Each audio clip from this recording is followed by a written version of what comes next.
I'm wanting to understand the meaning of the experience of a child on this physical earth. It seems that us as adults here, we can talk about how we are the creators of our existence and we can do things to change that existence. And perfect examples have been coming up today. The spider example, where it seems so much that children they're so affected by their surroundings and the people that are in their lives. And sometimes those are really horrible surroundings. And I find it frustrating that they're not in a place that they can step out of that.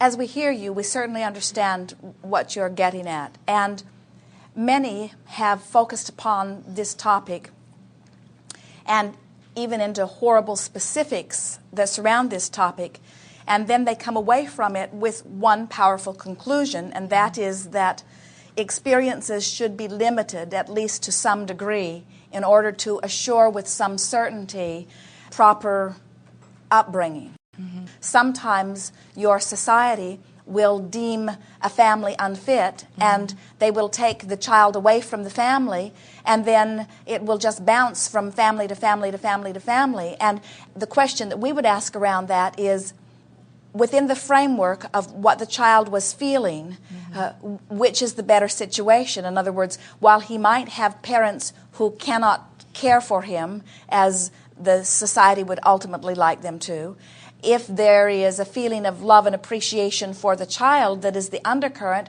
then that is by far the better experience than if he is put someplace else where that is missing. But then your society will say, yes, but there is a parent that is angry some of the time. And we say, well, we're not talking about the some of the time, we're talking about the majority of the time. In other words, the vibrational basis does happen at an early age. We want to go back to the specific words of your opening question, which is, I want to understand the purpose of, or the reason of, or the value of the existence of this child coming forth. In other words, what does he bring to the mix when he comes? And we say, he brings purity and clarity. He brings pure positive energy. He brings source in pure form. In other words, he comes forth into this environment of diversity or variety from which you will mine your conclusions or preferences or rockets of desires. In other words, that's the entire basis of the universe. You say, as source energy beings,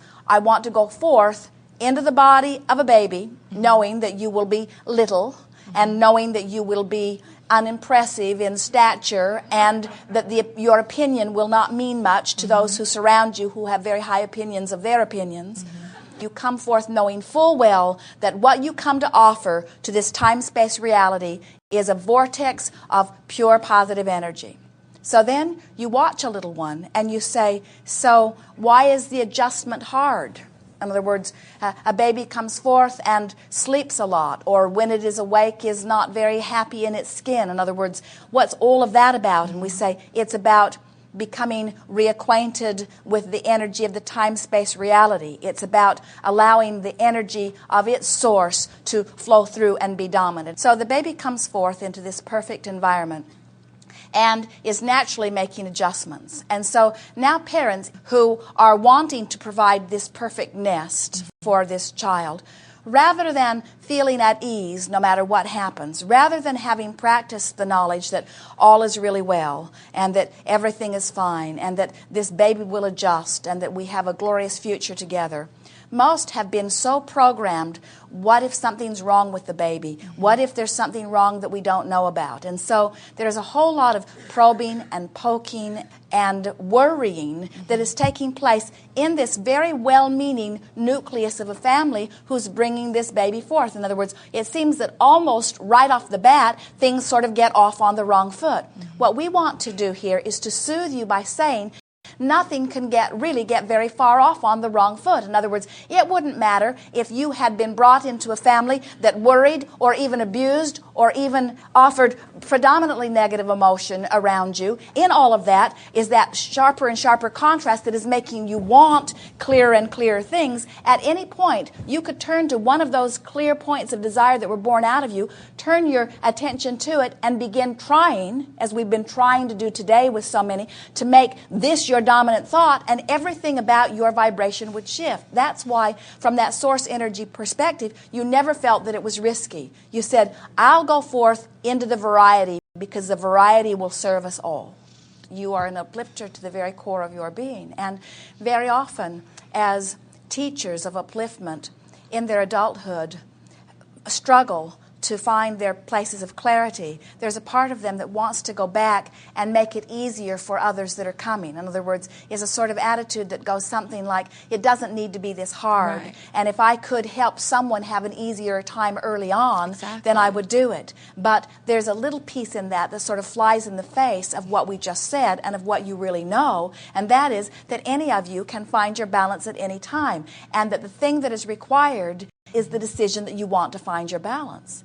In other words, until the desire is self-motivated, until it is coming forth from within you, you don't begin doing any real attraction on your own. And so when a child is born into an environment where somebody else has figured it all out, and somebody else is feathering the nest and soothing everything and making things happen and aligning the circumstances around, trying to make the perfect environment for this child, all that happens is that the child does not experience the diversity or the contrast enough that meaningful desires are born within him. So he has a sort of limper experience. When someone else is making your decisions for you, the tendency is to either sit back and allow them to make them and then later feel resentment about it, or to start fighting right away. And what we would say, if we were standing in your physical shoes and we were feeling this natural desire to assist children, there would be one basis that we would start from, and that would be that nothing is broken and nothing is wrong.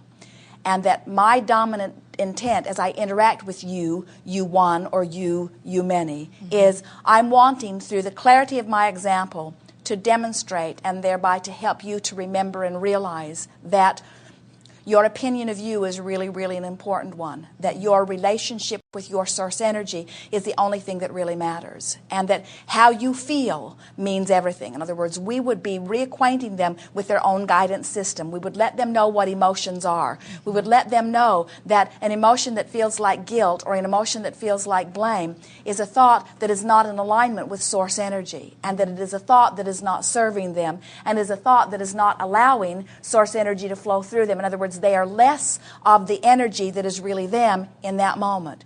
And we would help them to realize that a feeling of love or a feeling of appreciation is them being the full extension of who they really are. In other words, we would let our relationship be an emotional relationship where we taught them the power of their own emotion.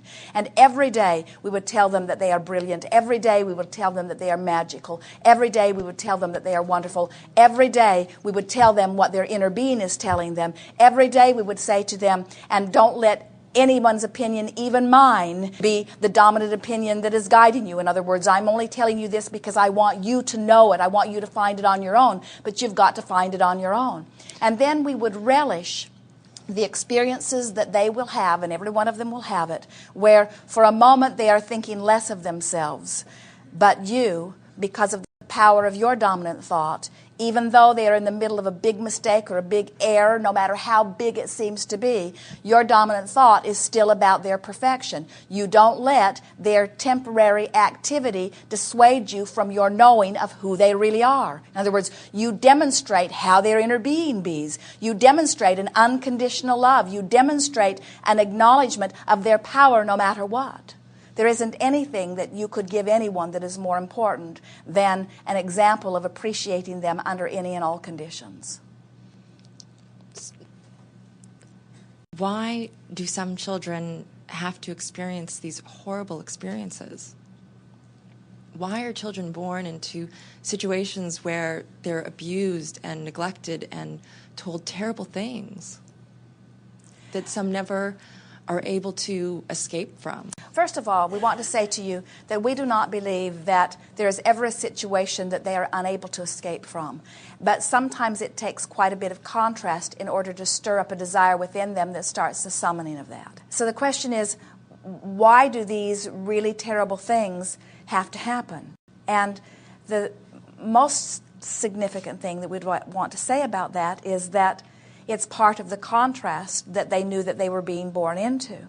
Now, we want to address some of these terrible things because we think that while it's easy to point at the really dramatic, abusive, extreme situation where everybody can point at it and easily say, well, something's gone wrong here. Mm-hmm. We do not think that it is that extreme situation that is at the heart of most of your insecurity. In other words, when you talk about, and they have to listen to horrible things, what about the constant hammering that comes to you all that says you're declining in your age, and that your bodies are disease-ridden, and that cancer abounds, and that nuclear armament is on the rise, and that there are terrorists that seek to destroy you, that are hiding in all of your cities and under every rock and in every cave. In other words, there is propaganda of not good intent spoken to you constantly under the guise of loving you and protecting you and doing what is best for you.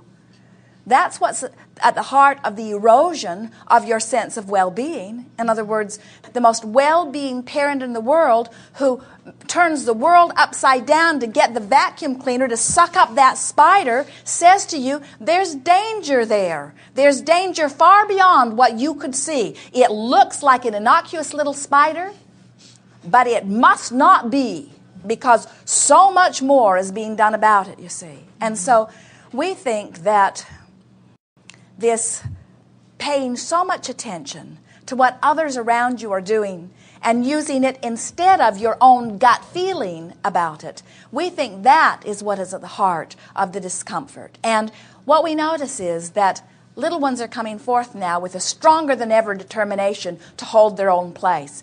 And it's causing a little chaos within the society that has already decided that they need to conform in order for things to go well. And so the society, not all, but predominantly, wants the new ones to conform. Mm-hmm. The new ones want less to conform than any who've come before.